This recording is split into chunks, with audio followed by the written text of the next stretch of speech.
guys, I am going to be brewing up a batch of kombucha, and I thought I would show you guys how to do that. My sister messaged me like a week ago. I mailed her off a SCOBY. She is going to start brewing her own kombucha, so I thought I'd make this video for her and also for you guys if you'd like to learn how. So kombucha is a fermented tea. Inside of here are a bunch of SCOBYs. A SCOBY is a symbiotic culture of bacteria and yeast. It's an acronym. Kombucha is really good. It has antioxidants, probiotics. It's really good for your gut. Each time you brew a batch of kombucha, you grow a new SCOBY with it. So I actually made this video already, but I kind of over-explained things, maybe gave a little too much information. If you're anything like I am, I want enough information to get started, and then I'll just learn as I go. So I'm just gonna tell you guys the basics of how I make my kombucha. So anyways, what you wanna start with, or what I start with, is 2 1-gallon jars. One is gonna be where you store your SCOBYs. It's called a SCOBY hotel. And then another gallon jar for brewing your kombucha out of. So kombucha is like $4 or $5 at the store. It's really, really expensive. It's probably like 50 cents a bottle if you just make your own, and it's so easy to do. If I could do it, you guys can do it. In this jar, I have 7 tea bags, black tea bags. Start with a ½ gallon of warm water, get my tea steeping. For every 1-gallon batch of kombucha you make, you want a cup of cane sugar. If you're interested in making kombucha, you would go to, there's Kombucha Camp, there's Fermentaholics, and purchase your SCOBY from them. I am not sure where I purchased mine from. I've been brewing for about 7 years. So I have my tea bags in there steeping. You wanna make sure that your sugar is all dissolved. I'm going to take out all these tea bags,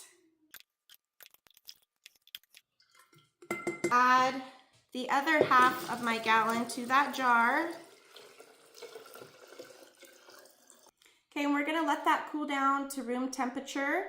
And then we're going to add a cup of our starter. With your purchased SCOBY, you will have at least a cup of starter with it. But we need to make sure this cools down before we add our SCOBY to it. If you add your SCOBY to this hot tea, it could kill it. You're going to take your starter. I'm gonna do about a cup, maybe a little bit more. And you're going to put it in your brew. Give it a stir. I'm gonna take that SCOBY of yours and put it inside of your brew. Grab that guy right there. Okay. So they can float, they can sink, they do just different things sometimes.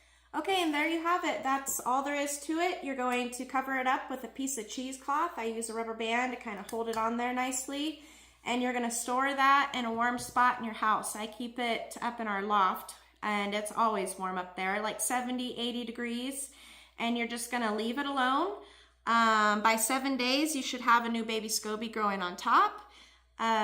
It just depends on how warm your house is. It could take only 5 days. It could take 10 to 14 days. It just depends on how warm your house is. So that's all there is to it. I'm gonna show you guys now the next step. There's a second fermentation that you guys can do where they end up looking like this. And actually, I'm gonna pop that top so you guys can see. Every day you wanna, see? Pop that top, because they can build a lot of pressure. So anyways, okay, I'll see you guys at the next clip.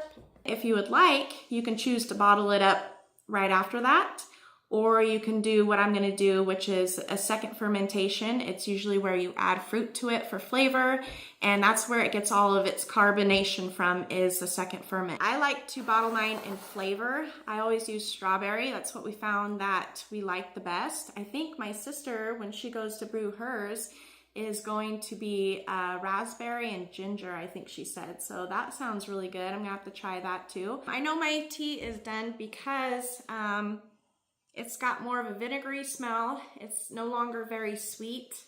It's growing a new baby SCOBY on top. So now this is what you would call the mother SCOBY and the baby SCOBY. Okay, so I am going to cut these strawberries up really small.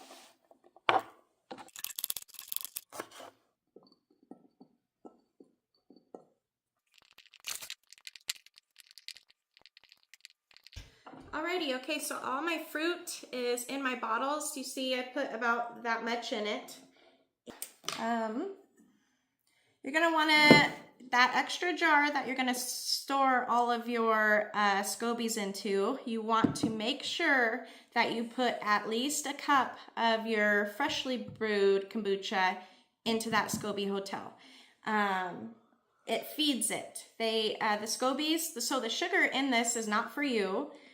It's for your SCOBY. The SCOBY eats it, and that's how it stays alive and lives, and that's what it does.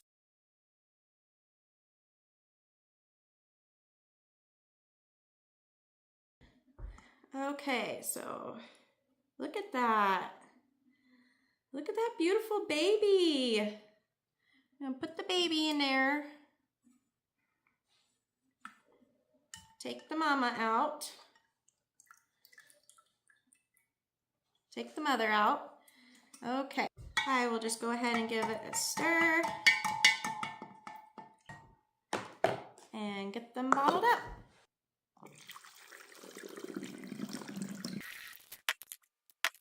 Okay, so this second fermentation is gonna go for 4 days on my counter. Every day you wanna pop the top so it releases pressure, otherwise they could explode.